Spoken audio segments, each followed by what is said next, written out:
Hello guys, അങ്ങനെ ഞങ്ങൾ താജ്മഹലൊക്കെ കണ്ടു കഴിഞ്ഞ് ആഗ്രയിൽ നിന്ന് ന്യൂഡൽഹിയിലേക്ക് നിസാമുദ്ദീനിലേക്ക് കയറാൻ വേണ്ടി പോകാട്ടോ. അപ്പം നാളെ ഡൽഹിയിലൊന്ന് കറങ്ങും. അപ്പം അതിൻ്റെ വിഷ്വൽസ് കാര്യങ്ങൾ കാണിച്ചു തരാം. പിന്നെ നല്ല തണുപ്പുണ്ട്. അപ്പം ഇന്ന് ഞങ്ങൾ രാത്രി 2 മണിക്ക് ട്രെയിൻ കയറും നിസാമുദ്ദീനിലേക്ക്. നാളെ ഡൽഹിയിലൊന്ന് കറങ്ങിയിട്ട് നാളെ രാത്രി മുസൂരി ഡെറാഡൂണൊക്കെ പോകും. ഓക്കെ, അപ്പോൾ ഞങ്ങൾ റെയിൽവേ സ്റ്റേഷനിലേക്ക് പോകാൻ പോവാണ്. കൂടെ പോയി. ഓക്കെ, അങ്ങനെ ഞങ്ങൾ ആഗ്ര റെയിൽവേ സ്റ്റേഷനിൽ എത്തിയിട്ടോ. ഒരു യൂബർ വിളിച്ചിട്ടാണ് ഞങ്ങൾ താമസ സ്ഥലത്ത് നിന്ന് ഇങ്ങോട്ട് എത്തിയത്. വന്നപ്പോൾ മുതൽ അവൾ ഷോർട്സും വീഡിയോസും കാര്യങ്ങളൊക്കെ എടുക്കാൻ തുടങ്ങി. ഞങ്ങൾ ഭക്ഷണം കഴിച്ചിട്ടുണ്ടായിരുന്നില്ല, റെയിൽവേ സ്റ്റേഷനിൽ എത്തിയിട്ട് കഴിക്കാമെന്ന് വിചാരിച്ചത്. അങ്ങനെ IRCTCൻ്റെ തന്നെ ഒരു റെസ്റ്റോറൻറ്റിൽ കയറി. കുറച്ച് ദിവസമായിട്ട് നമുക്ക് ഒട്ടും പരിചയമില്ലാത്തൊരു കാലാവസ്ഥയിലൂടെയാണ് ഞങ്ങൾ കടന്നു പോകുന്നത്.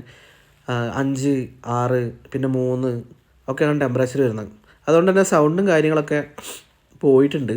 അപ്പോൾ സൗണ്ട് കൊടുക്കുമ്പോൾ കുറച്ച് വ്യത്യാസങ്ങളൊക്കെ ഉണ്ട്.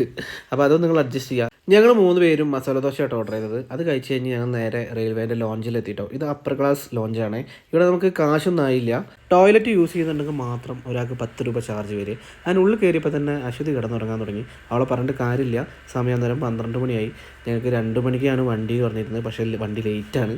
അങ്ങനെ വണ്ടി പിന്നെ എത്താൻ 3:30 ഇതാണ് ഞങ്ങൾക്ക് പോകാനുള്ള വണ്ടി കേട്ടോ. സമ്പർക്ക് ക്രാന്തി എക്സ്പ്രസ് ആണ്. അങ്ങനെ ഞങ്ങൾ ഉള്ളിൽ കയറി 3 ടയർ AC ആണ് ഞങ്ങൾ ബുക്ക് ചെയ്തിട്ടുണ്ടായത്. ഇത് കുറച്ച് ദൂരത്തുനിന്ന് വരുന്ന വണ്ടിയാണ് വേണ്ടേ. ബെഡ്റോളൊന്നും ഒരു സെറ്റാക്കിയില്ലേ. അങ്ങനെ ഞങ്ങൾ അവിടെ കാണുന്ന നമ്പറിൽ വിളിച്ച് ഒക്കെ സെറ്റാക്കി കിടന്നുറങ്ങാൻ പോയി. അങ്ങനെ ഞങ്ങൾ നിസാമുദ്ദീനിൽ എത്തിയിട്ടോ. അങ്ങനെ ഡൽഹിയിലേക്ക് കാലെടുത്ത് വെക്കുകയാണ് ഗായ്സ്.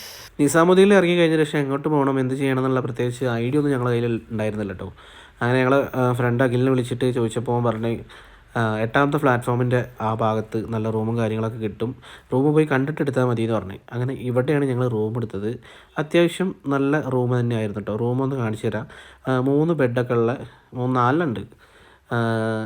ഒരു റൂം തന്നെയാണ്, കുഴപ്പമൊന്നുമില്ല. അതിന് താഴെ തന്നെ റെസ്റ്റോറൻറ്റ് ഉണ്ടായിരുന്നു. ഞങ്ങളൊരു 6 മണിക്കാകുമ്പോഴാണ് അവിടെ എത്തിയത്. ആ സമയത്ത് കുറച്ച് നേരം കിടന്നുറങ്ങി. ഒരു 10 മണിക്കാകുമ്പോൾ ഫ്രഷപ്പായി നേരെ താഴെ വന്ന് ബ്രേക്ക്ഫാസ്റ്റൊക്കെ കഴിച്ച്. മലപ്പുറത്തുള്ള കുറച്ച് പിള്ളേരൊക്കെ ഞങ്ങൾ അവിടെ നിന്ന് കണ്ടിട്ടോ. അവർ സ്കൂളിൽ നിന്ന് വന്നതാണ്, മണാലിയൊക്കെ പോയി കറങ്ങി വന്നതാണ്. പിന്നെ ഞങ്ങൾ നേരെ ഒരു ഓട്ടോ വിളിച്ചിട്ട് ഇന്ത്യൻ ഗേറ്റ് കാണാൻ വേണ്ടി പോയിട്ടോ. നിസാമുദ്ദീൻ ഗേറ്റ് വരെ പോകാൻ വേണ്ടിയിട്ട് ഓട്ടോയ്ക്ക് 150 രൂപ ചാർജായി. ഡൽഹിയിലെ റോഡുകളൊക്കെ നോക്കി സൈഡിൽ ഇങ്ങനെ ഓരോ ചിത്രപ്പണികളൊക്കെ വെച്ചിട്ട് അങ്ങനെ ഞങ്ങൾ ആ പാർക്കിൻ്റെ ഉള്ളിലേക്ക്, ഇതൊരു പാർക്കാണ്, പാർക്കിൻ്റെ ഉള്ളിലേക്കുള്ള മെയിൻ കവാടത്തിലെത്തി. എത്തിയപ്പോൾ മുതൽ ഞങ്ങൾ വീഡിയോസും കാര്യങ്ങളൊക്കെ എടുക്കാൻ തുടങ്ങി. ശ്രീകുട്ടനെ കൊണ്ട് ഞങ്ങൾ നടന്നു വരുന്ന വീഡിയോസൊക്കെ എടുപ്പിച്ചിട്ടോ. അങ്ങനെ കുറച്ചിങ്ങനെ മുന്നോട്ട് പോയി കഴിഞ്ഞാൽ നമുക്ക് ഈ പാർക്കിൻ്റെ ഉള്ളിലേക്ക് ഞാൻ കയറി കഴിഞ്ഞാൽ അവിടെ എഴുതി വെച്ചിട്ടുണ്ടായിരിക്കും ഈ പാർക്കിൽ എന്തൊക്കെ ഉണ്ട് എന്നുള്ളത് കേട്ടോ. അങ്ങനെ ഈ മുമ്പിൽ നിങ്ങൾ ഈ കാണുന്നതാണ് നമ്മുടെ ഇന്ത്യ ഗേറ്റ്, മതിൽ ഇല്ലാത്ത ഗേറ്റ്.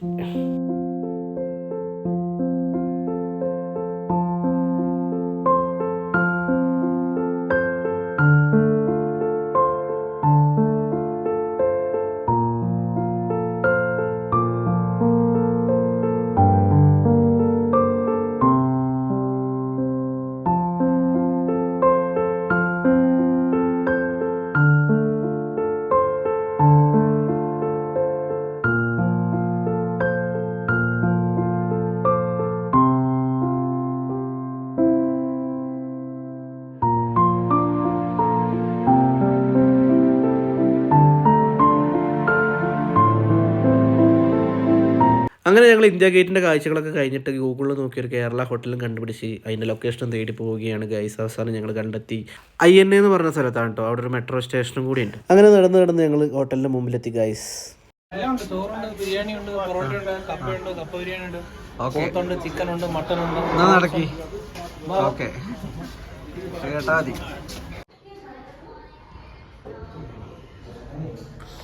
ചോറൊക്കെ തിന്നിട്ട് കുറേ ദിവസം ആയതുകൊണ്ടേ ഞാനും ശ്രീകുട്ടനും ചോറായിട്ട് ഓർഡർ ചെയ്ത്. അതിൻ്റെ കൂടെ തന്നെ നല്ല ബീഫ് ഒരു സെമി ഗ്രേവി ഉള്ളതും ചിക്കൻ ഒരു സെമി ഗ്രേവി ഉള്ളതും കൂടി ഓർഡർ ചെയ്തു.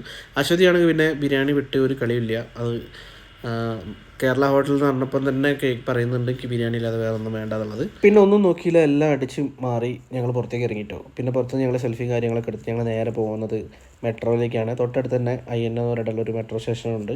ഡൽഹി മെട്രോ എന്ന് പറഞ്ഞിട്ടൊരു ആപ്ലിക്കേഷൻ ഉണ്ടായിരുന്നു കേട്ടോ. അപ്പോൾ നമുക്ക് ഇതിനെ പറ്റിയിട്ട് ഐഡിയ ഇല്ലാത്തതുകൊണ്ട് തന്നെ എൻ്റെ ഒരു ഫ്രണ്ടിനോട് ഞാൻ ചോദിച്ച് ആ ആപ്പിനെ പറ്റിയൊക്കെ പറഞ്ഞു തന്നു. അങ്ങനെ ഒരു യെല്ലോ ലൈൻ പിടിച്ച് പോയി കഴിഞ്ഞാൽ നിങ്ങൾക്ക് എത്തേണ്ട സ്ഥലത്ത് എത്താൻ പറ്റും എന്നൊക്കെ പറഞ്ഞ് അങ്ങനെ ഞങ്ങൾ കുത്തബ് മിനാറിലേക്കാണ് പോകുന്നത്. അവിടെ എത്തിയപ്പോൾ തന്നെ സ്റ്റേഷനിൽ ഇറങ്ങിയപ്പോൾ തന്നെ ഒരു ഓട്ടോക്കാരൻ വന്ന് ഞങ്ങൾ നേരെ കുത്തബ് മിനാറിലേക്ക് അല്ലേ എന്നൊക്കെ ചോദിച്ച് കൂട്ടിക്കൊണ്ടുപോയി. അങ്ങനെ അവിടെ എത്തിയപ്പോൾ മുടിഞ്ഞ വരി. രാജാവിന് എന്ത് ക്യൂ എന്നൊന്നും പറഞ്ഞിട്ട് പോകാൻ പറ്റില്ല, നല്ല തല്ല് കിട്ടും. ഞങ്ങൾ ക്യൂ തന്നെ ടോക്കൺ എടുത്തു. അതിൻ്റെ റോഡിൻ്റെ നേരെ ഓപ്പോസിറ്റ് ആട്ടോ കുത്തബ് മിനാറുള്ളത്. ടിക്കറ്റ് എടുക്കുന്നത് നേരെ ഓപ്പോസിറ്റ്. അതിനുള്ളിലേക്ക് കയറി. ഇനി കുത്തബ് മിനാറിൻ്റെ കുറച്ച് കാഴ്ചകളൊക്കെ കാണാം.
അങ്ങനെ അവിടെ മുഴുവൻ കറങ്ങി നടന്ന് ക്ഷീണിച്ച് കുത്തിരിക്കട്ടെ. അവിടെ ഈ കുത്തബ് മിനാറൊക്കെ ഉണ്ടല്ലോ, ഇതേപോലെ ഈ ഫോട്ടോയിൽ ഈ കാണുന്ന പോലെയല്ല, നമ്മൾ ഈ നേരിട്ട് കാണുമ്പോണ്ടല്ലോ ഇത് എന്ത് വലുതാണ്, ഇത് എങ്ങനെ അതൊക്കെ ഉണ്ടാക്കി, ഇങ്ങനത്തെ കാര്യങ്ങളൊക്കെ ഇങ്ങനെ മനസ്സിലേക്ക് വരും.